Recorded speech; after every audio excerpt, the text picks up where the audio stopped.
Advisory. Some episodes of the 1836 podcast are not intended for all audiences, due to details that might be considered disturbing. Listener and viewer discretion is advised. On episode 27 of the 1836 podcast, we talk about the Buffalo National River. The Buffalo River, located in northern Arkansas, was the first river in the United States to be designated as a national river. It stretches approximately 153 miles long through the rugged terrain of the Ozark Mountains. The lower 135 miles of the river flow within boundaries that is managed by the National Park Service, where it holds its designation as the Buffalo National River. It begins its journey in the Boston Mountains of the Ozark Plateau near the town of Fallsville in Newton County. From there, it flows generally northward, winding through scenic valleys and forested hillsides before joining the White River in Marion County. This meeting point marks the end of its course, where it merges with the larger river system. While specific depths of the Buffalo National River are not extensively documented, the depths can vary significantly along its course, ranging from shallow rapids to deeper pools.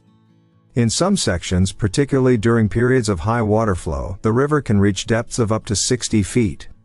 However, typical depths in most areas are considerably less, often ranging between a few feet to about 10 to 15 feet in deeper pools and slower moving sections. The variability in depth is influenced by seasonal changes, rainfall, and the natural topography of the riverbed. The Buffalo River hosts a variety of wildlife species both historically and in the present day. Historically, the area was home to Native American tribes who relied on the abundant wildlife for sustenance and other needs. Today, the river and its surrounding habitat support a diverse range of animals, fish, and other species. Mammals such as white-tailed deer, black bears, and elk are common in the region. The elk were reintroduced to the area in the 1980s and have since flourished.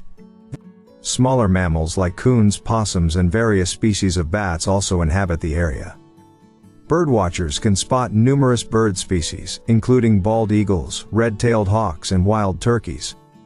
The aquatic life in the Buffalo River includes several species of fish such as smallmouth bass, largemouth bass, catfish, and various types of sunfish. The river's clean, clear waters provide an ideal habitat for these fish, making it a popular destination for anglers.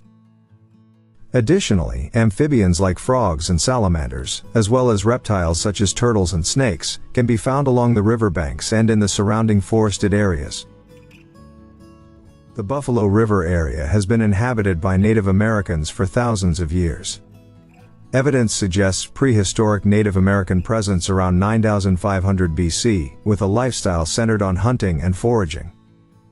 They left behind chipped stone points and arrowheads found across the Ozarks, indicating their skilled craftsmanship and adaptation to the local environment. Tribes such as the Osage, Cherokee, and Shawnee have historical ties to the region.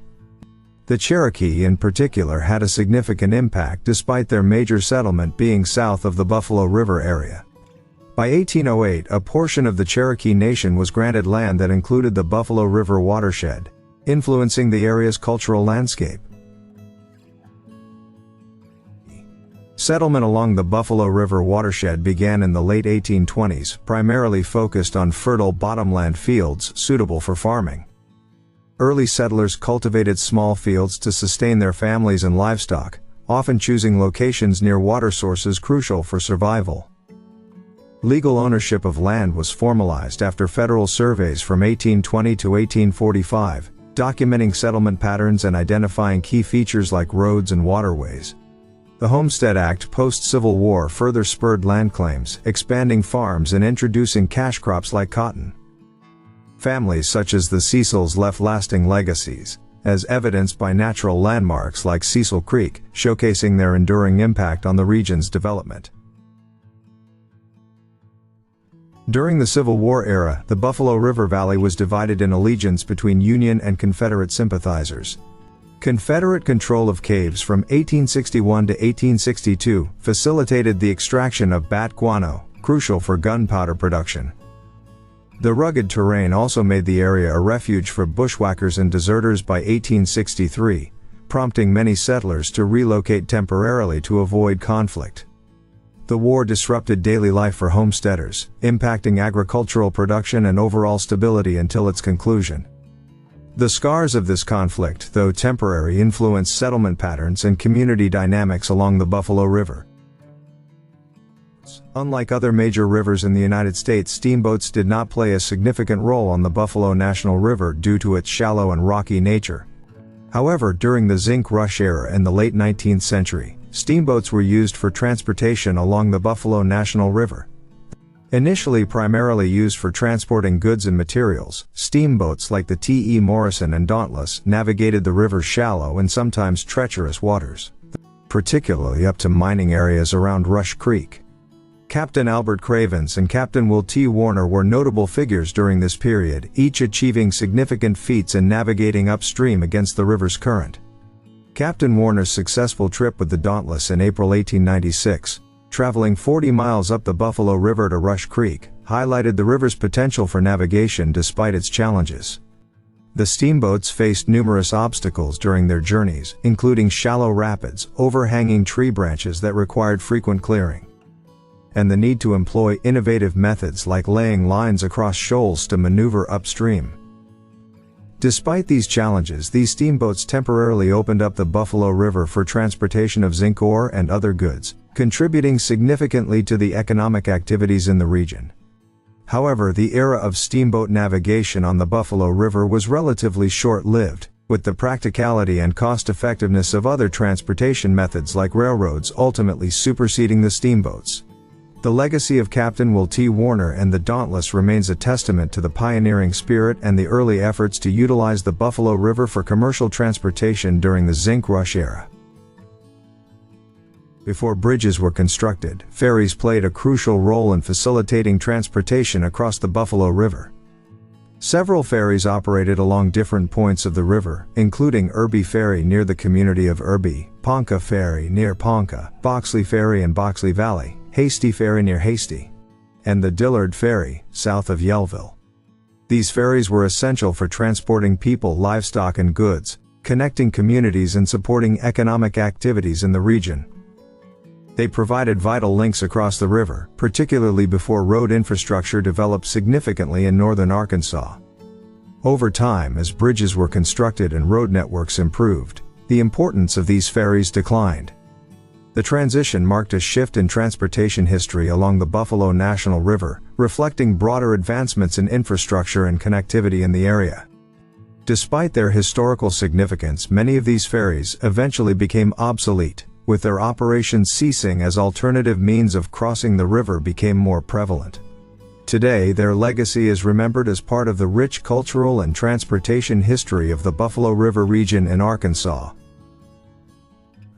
The proposal to federally protect the Buffalo River sparked extensive local advocacy and debates, especially in reaction to proposed dam projects that posed a threat to the river's integrity.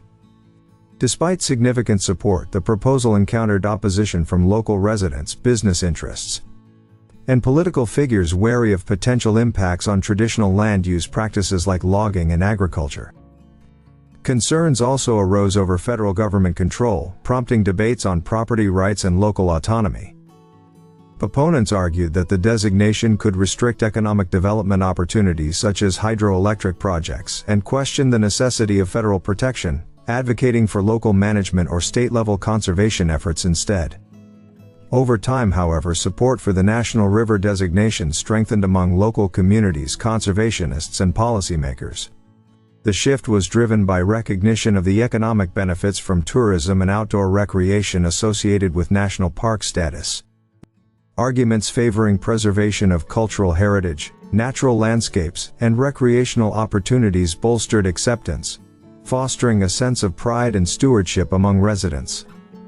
Ultimately, the designation as a national river received enough support from local communities, conservationists, and policymakers, solidifying its status as a protected natural treasure. On March 1, 1972, during the presidencies of Richard Nixon and the governorship of Dale Bumpers in Arkansas, the Buffalo River became America's first national river under the National Wild and Scenic Rivers Act. This historic designation aimed to safeguard the river's free-flowing condition, scenic beauty, and natural resources for future generations. Frank and Eva Henderson were early pioneers who settled in what is now the Ponca Wilderness in the early 1900s.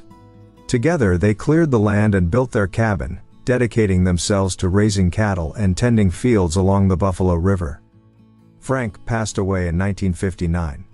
Born in 1892, Eva, later known as Granny Henderson, continued to live at their cabin after Frank's death, amidst the mixed reactions to designating the Buffalo as a national river. She maintained a self-sufficient lifestyle, fetching water daily from the river or nearby springs. Despite her remote and rugged life, Granny Henderson was renowned for her hospitality toward travelers passing through her property. In 1978, Granny Henderson reluctantly sold her 167-acre property, marking the end of an era as one of the last private landowners to relinquish her land to the National Park Service. Her resilience and determination in maintaining her homestead elevated her to a symbol of frontier grit and independence, making her a beloved local icon admired for her strength and humility within the Buffalo National River community. Revered for her strength and humility, Granny Henderson passed away at the age of 87, just months after selling her land. Today, Granny Henderson's cabin stands as a testament to her hard work and enduring spirit, serving as a focal point for adventurers exploring the Buffalo River. It remains a poignant reminder of the challenges and rewards of living off the land in such a secluded area.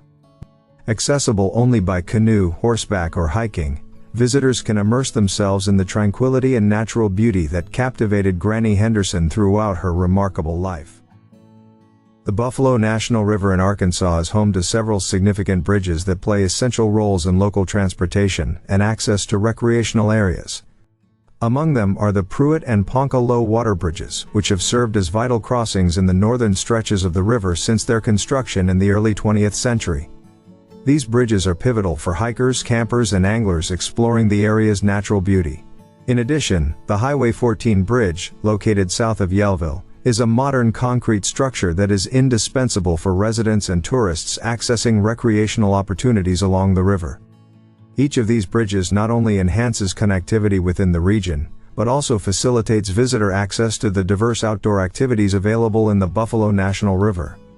The Ponca Low Water Bridge, situated near Ponca, Arkansas, was originally built in the early 1940s and underwent reconstruction in 2017 following flood damage. It serves as a key access point to the upper Buffalo River area, connecting visitors to popular trails and recreation spots. Lastly, the Highway 65 bridge plays a crucial role in Highway 65 travel, connecting communities and serving as a route for travelers heading north towards Henderson, Arkansas. Together, these bridges exemplify their importance in maintaining local connectivity and enhancing the visitor experience in exploring the natural wonders and cultural heritage of the Buffalo National River. The Buffalo National River has witnessed several significant floods over the years.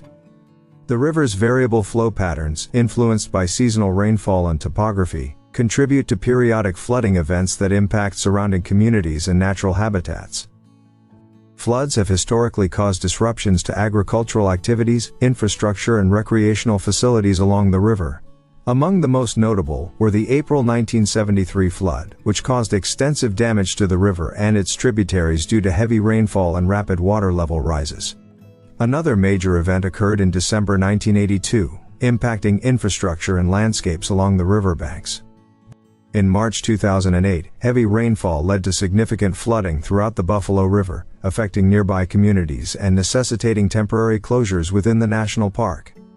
Similarly, the April 2017 flood caused high water levels, resulting in closures of access roads, campgrounds, and trails as cleanup efforts ensued. These floods underscore the river's dynamic nature and vulnerability to flooding during periods of intense rainfall, shaping both its landscape and management practices within the Buffalo National River area. Today, the Buffalo National River in Arkansas serves primarily as a recreational and conservation area managed by the National Park Service. Visitors flock to the river for activities such as canoeing, kayaking, and rafting on its clear waters, which are renowned for their scenic beauty and biodiversity. Fishing enthusiasts come to catch smallmouth bass, largemouth bass, catfish, and other species permitted under Arkansas Game and Fish Commission regulations.